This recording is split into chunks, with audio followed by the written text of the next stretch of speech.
Hey, this is Johnny Jet, and this is my 39 travel questions. And today we have tech expert Amber Mack in the house. Amber, welcome to the show. Thanks so much for having me. So, let's a little bit about yourself. Where'd you grow up? So I grew up in rural Prince Edward Island, which is Canada's smallest province. It's on the east coast of Canada. So I grew up in the countryside. I think that remote life actually led me to wanting more and more of an urban experience. So after I went to university, I ended up out in San Francisco, lived there for a while, worked on G4 Tech TV back in Toronto. And that's where I met Leo Laporte and then Johnny Jet. That's right. That's where we met. And by the way, how long would it take to drive around PEI? That's a really good question. I think you could probably drive end to end in a few hours. There are actually parts of the island that are so narrow that you can get from one point to the other in less than 30 minutes. So it's not a very big province, and there are under 150,000 residents. I would love to go. It's one place. It's on my bucket list. I have not been. I heard a lot from you. So where do you live now? So right now I live in Toronto, right downtown, and we are here in our studio. We do video production, a lot of live streaming. And so we have a studio in downtown Toronto, and I've been here for, I'd say, about 14 years. Well, you do have the best looking studio around. I mean, I was like, what? Am I calling into the wrong show? Or you're calling in. It's amazing. So it is amazing. I have to say that years ago, I worked at City TV, which is a local television news station. And while I was there, I met my now husband, Chris, who was a cameraman. And so we started our own business together. So I will say, especially during a time of crisis right now, it helps to have a cameraman husband. And Chris is on the line. So Chris, you can say hi.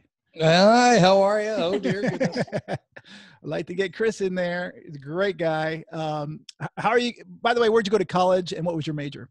So I went to the University of King's College. I did a postgraduate in journalism there. My undergraduate is in English. And just because Chris, I can see that he wants to join in. He went to FAU in Florida. He did.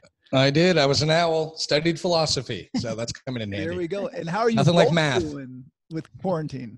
It's a good question. I mean, I think we were actually in Florida because we have a place down there, and we left pretty abruptly because our federal government had announced that Canadians who were abroad should come home.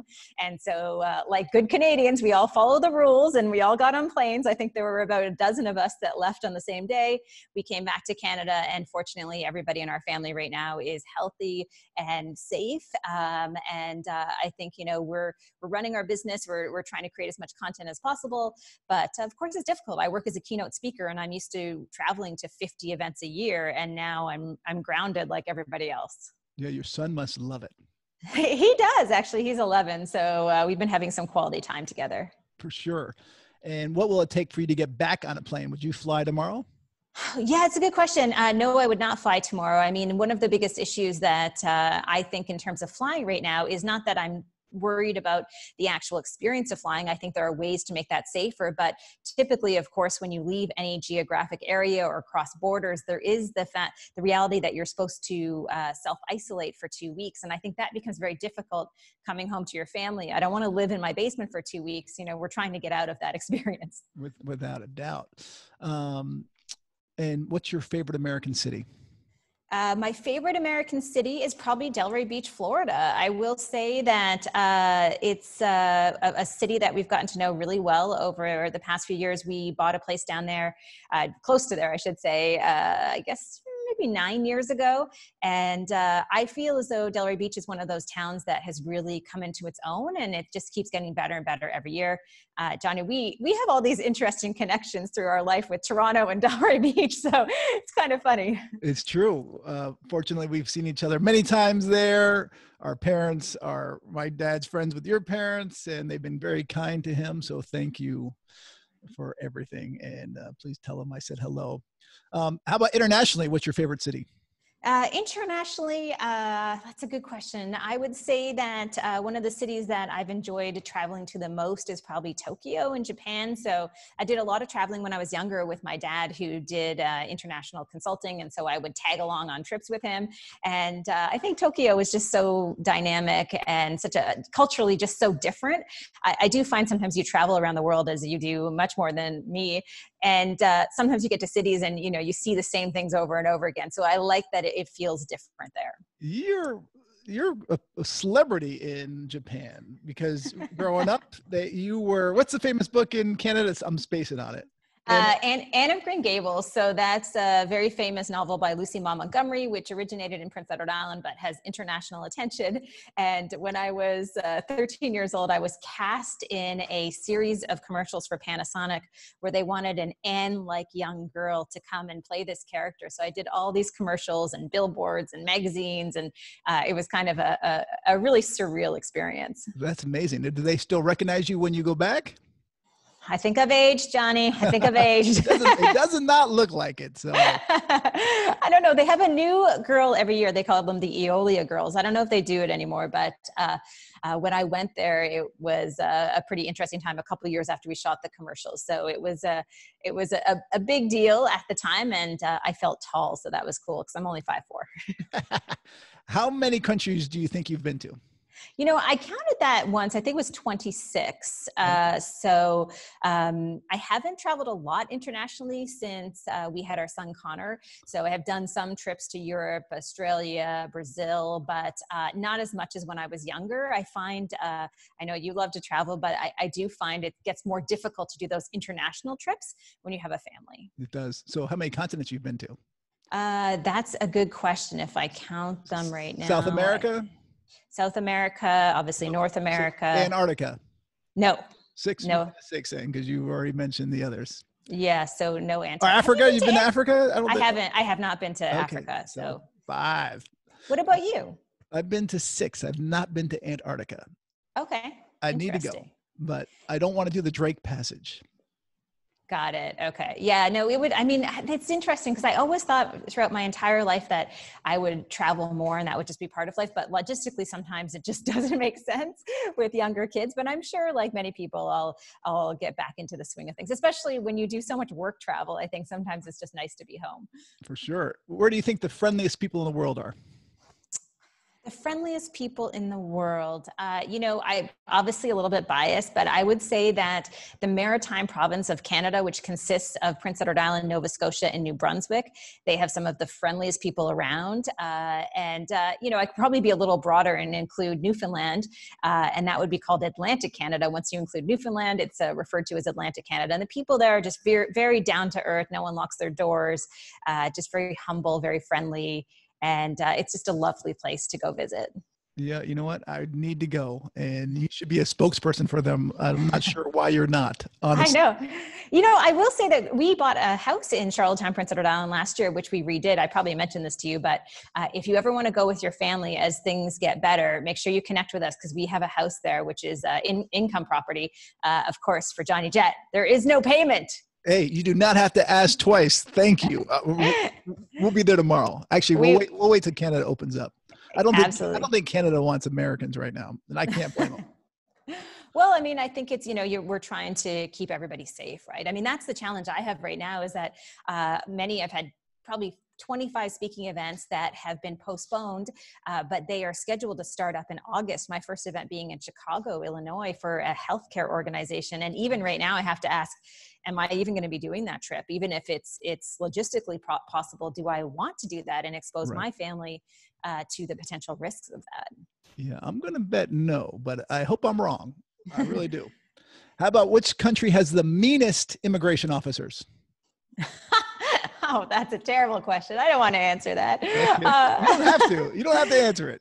I don't know. I think it's always challenging depending on your circumstances. So I will say that when I have lived in the U.S., so I lived in the U.S. for 4 years, and when I was on a work visa, when I would go back into the United States, I would always get grilled about the reason for me being there and taking jobs from Americans. So that did get a little bit dicey at times, but that was based on the circumstances, I think. It's interesting because when I interview Canadians, they say America, and when I interview Americans, they all say Canada with the meanest.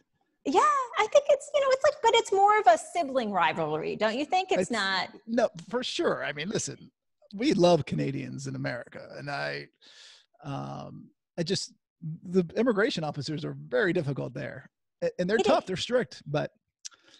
Yeah, I think you're right. I mean, I think another issue. Well, I was denied entry to the United States when I was going to school on an F1 I-20 visa, and the officer took my wallet, looked through it, found my old Blockbuster card, a Delray Beach and Boynton Beach Public Library card, a bunch of other things, and said, "It looks like you're living there." And because I was a first-year university student, my answer was, "Duh, I am living there. I'm going to school." And he said, "Wrong answer." And I was escorted out by police to the curb, and that was the end of that. Missed the flight, and they said, "Do not try to get entry at any other, or do not try to gain entry at any other port of entry. You will be arrested and placed in prison." And then they left me alone, and I called my aunt and said, "I have to try again tomorrow." And so I tried again tomorrow. I took everything out of my wallet, and then I put all the Canadian stuff I could find, and they never even, you just get that guy. Never asked my wallet, walk me through. There was no problem. Wow. I'm shocked that the computer didn't pick you up, but this must have been before the whole computer systems were talking to each other. Yeah. I am very old. Yes. I mean, I think, but it's a good point too. And I think that sometimes the rules at the border, and I don't think this is just Canada and the US, but sometimes there's different interpretations of what is allowed. So right now I'm on an E1 visa, which means I have a 5-year visa to go into the US back and forth as much as I want. But not every immigration officer really understands that category. So you run into these different rules depending on who you see. And I think that's probably part of the issue as well. Yeah. And that's actually a good tip for anybody with anything. If you're calling to get your airline ticket changed and the operator says, you can't do it, you just be very polite, hang up, call back. And if you get another person, chances are they'll do it. So people aren't created equal, unfortunately, at the borders or anywhere in business or in life. Yeah, no, it's a good point. I mean, I think you're exactly right. It really depends on who you go to, because sometimes I cross the border and I'll have an immigration officer who is really friendly, doesn't even ask me anything. Sometimes they really interrogate me and take the whole experience to heart. So, but I find being friendly is the best approach, right? I mean, I think there's a lot of people who tell me they have had a terrible experience, and I know those people too well to know that part of the problem is them. For sure. How about your favorite U.S. airport? You know what? I think it would be Minneapolis. I don't know. I mean, obviously you've been to that airport. It's a great airport, and you're not alone to say that. Yeah, I was really impressed when I went there, because I guess I didn't have a lot of expectations of that airport. But what really just blew me away is that there was so much to do there. I had quite a long wait, and I realized that it's just so expansive. It's like being in a shopping mall. So that was a surprise to me. And I will give some kudos to LaGuardia, because at least in the terminal I fly into for Air Canada, they have improved that terminal immensely. So that's good news. I just interviewed someone just before you, and they said LaGuardia for the same reasons. But Minneapolis, you can land in Minneapolis, and you don't even have to leave the airport. You can fly in the middle of winter and get on the tram and go right to the Mall of America, which is one of the largest malls in the world. And there's 2 hotels there, so you could actually see like part of the whole area without even going outside for days. Yes. So I would say yes. So best airport in the U.S., I would say Minneapolis. I would say most improved would be LaGuardia, if I had to put them in that category. And my least favorite is Fort Lauderdale. Sorry to my Floridian friends. Yeah, well, I'm not a big fan of Fort Lauderdale either. Airport. How about internationally? Internationally, that is good question. You know what? I know this is going to sound very strange, and I haven't flown in there for a long time, but I would say Heathrow, because I think if you like that hustle and bustle and people watching, that's kind of the place to be. So that would probably be one of my favorites. My wife's favorite is T5 in Heathrow, British Airways. I mean, it's a really good airport. What's the longest flight you've ever taken? So, well, I've been to Australia a couple times. I've been to Japan. Those are quite long flights. I've been to Sri Lanka. That's also a long flight. I would say that my trip to Australia many years ago with Chris, we were actually working with Tony Robbins, who people may know as, of course, the life coach that is quite famous right now. We were working with him for a while, and we flew to Australia, I believe, for a total of 48 hours and then flew back. We had some pretty long connections through Los Angeles. And it was just, I came home and I remember laying on my floor and I felt like I was still moving. The jet lag was so bad and I just never adjusted. So it was probably the longest trip. And then it was, also the shortest trip, which made the whole travel experience horrendous. Well, two things about that. Next time you have a long layover at LAX, you guys let me know. And secondly, Tony Robbins, I went to his seminar. Please tell me he took you to Namale, his Fijian resort. Well, I have not been there, but I will say that we have been invited, I guess, twice now. So we were invited once to his son's wedding, which was there because we're close to Jarek, and he's just a phenomenal person you should follow on social media, does lots of traveling as well, lots of good travel tips, Jarek Robbins.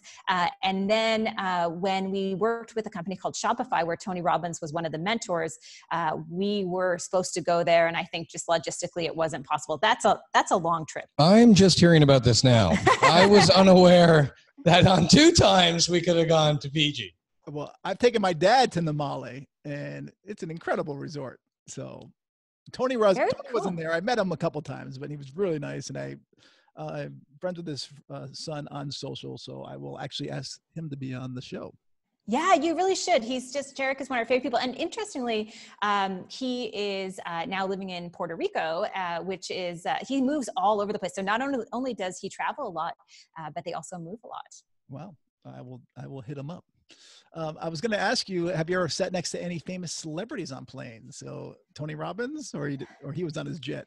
Yeah, so I will tell a really quick story about my first experience sitting beside Tony Robbins on a plane. Am I allowed to swear? I never swear. I just want to say one tiny swear word. Of course. Okay.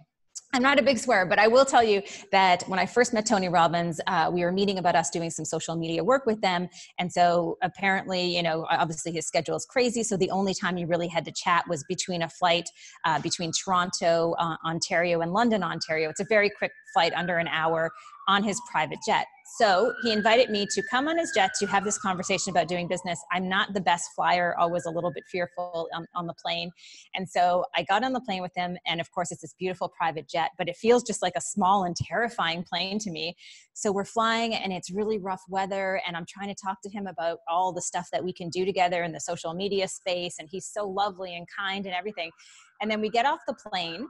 And sorry, the sirens may be kind of loud. We get off the plane and we walk off the plane together. And I turn to him and I say, "Hey, Tony, I just want to apologize. I feel like I wasn't myself during this meeting because I'm kind of a nervous flyer." And he looks at me and he goes, "No shit." And then I realized that you can't fool Tony Robbins. That's funny. He seems like a great guy. He is. He was really sweet, but I was laughing because I thought that I could, hide the fact that I was terrified. And you just can't do that to someone who spends their life reading and helping people. You can't fool that guy. What's your drink of choice on the ground and on the air? Well, you know that I'm also a non-drinker like you. So it's been 20 years I've been totally sober. And I will say that I mostly stick to water. In the air, if I'm feeling crazy, I'll have a Diet Coke. That's the most boring answer you'll have on ginger your beer. show. You like ginger beer too, right? I don't really drink a lot of ginger beer, but That's funny. Do you like ginger beer? Yes, I do. I know someone else who just loves ginger beer. I've never really gotten hooked on ginger beer. I think when I went to one of your guys' lunches or dinners at your house, you guys had ginger beer, and I was like, I love ginger beer. Although, yeah, that's. All right. How about your favorite restaurant? My favorite restaurant. Oh, that is a really good question. Let me think. Anywhere in the world. And Chris, what's your favorite restaurant in Delray Beach? Oh. He's going to steal my answer. No.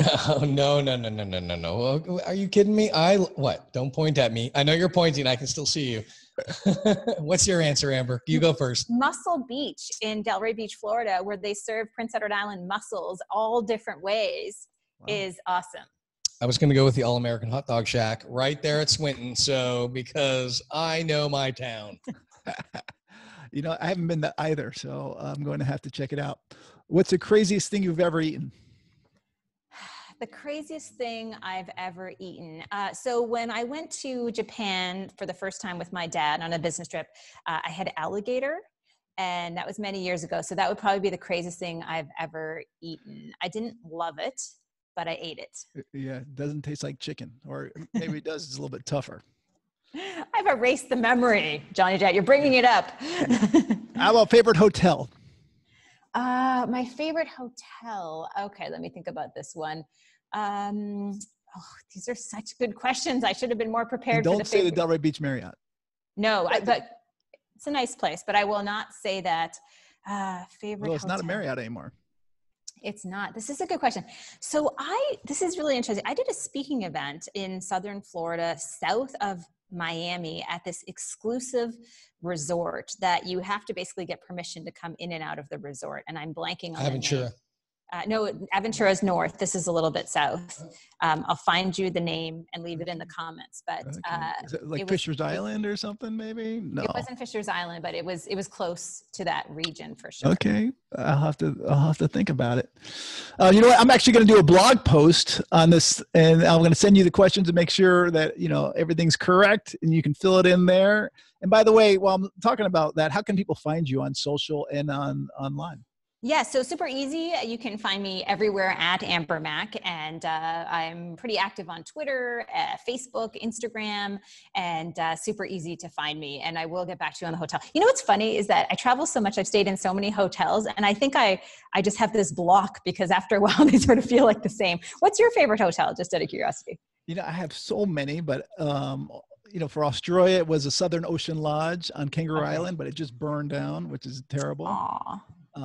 Also in California, actually in the U.S., Cavallo Point outside of San Francisco. Okay. Beautiful. I mean, I could be here for a long time, but, I actually interviewed Heather Greenwood Davis yesterday, and I asked her who are some of her favorite people to follow on social or newsletters to sign up to. And she named you. So actually I need to sign up to your newsletter. I didn't even realize you had one. Yeah, so we do the newsletter for a few years, and it's every Tuesday, no surprises, and you can get it at ambermac.com/newsletter. And basically it's a digest of 10 technology tips and tools that you can use just to make your life easier. There's no strings attached, just really to help people every week get along. So if we know people are having challenges with platforms like Zoom, we will dive in and create content around how to use Zoom. So it's for people who, again, need that help in terms of technology. Well, I'm going to sign up. Everyone, please sign up to my newsletter. Also, subscribe to this channel, like this video. Amber, how about the best hotel view? I would have to say that probably, I think it's the Pan Pacific in Vancouver. That has a pretty beautiful view, and I've stayed there many times. And there's something about Vancouver. I've been there dozens and dozens of times, but there's something magical about being on the sea and seeing these seaplanes land, and then the mountains in the background with the snow on the top of the mountains. It's such a special city. I was going to ask you your favorite island, but I have a feeling I know what it is. But Prince Edward Island. Yes. All the way. Okay. Favorite beach? Favorite beach is probably, I would actually say Brackley Beach on Prince Edward Island, which is a national park on the northern side of the island. The one interesting thing about Prince Edward Island, and I never really realized how special it was until I moved away from there, is that it has these beautiful white sand dunes, similar to what you would find in Cape Cod or Nantucket, but they just go for miles and miles, and you can actually, within minutes, walk to an area on the beach where there are no other people, even mid-season. So that makes it, I think, extra special. For sure. And are you adventurous at all when you travel? And if you are, what's the most adventurous activity you've ever done? Adventurous activity. Zip lining. No, I would say that I'm actually very conservative in terms of physical adventure. So even, I think in business, I'm actually much more of a risk taker. When it comes to adventurous travel, I feel as though I am not that adventurous in terms of trying out new types of things. I am one of those people I love hotel lobbies. I'm happy to sit in a lobby with coffee, people watch by myself, and I'm good with that. Yeah. Although that might be different these days. We'll see what happens. I'll be by myself. I know that. How about any movies inspired you to travel? Any movies inspire me to travel? That's also a really good question. And TV show, and book. And Anne of Green book. Gables.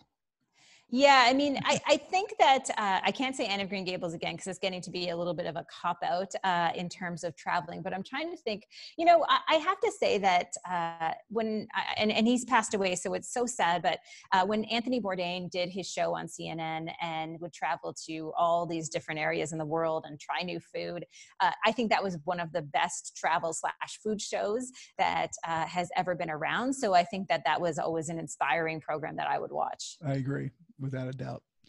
I love that show. Worst travel moment.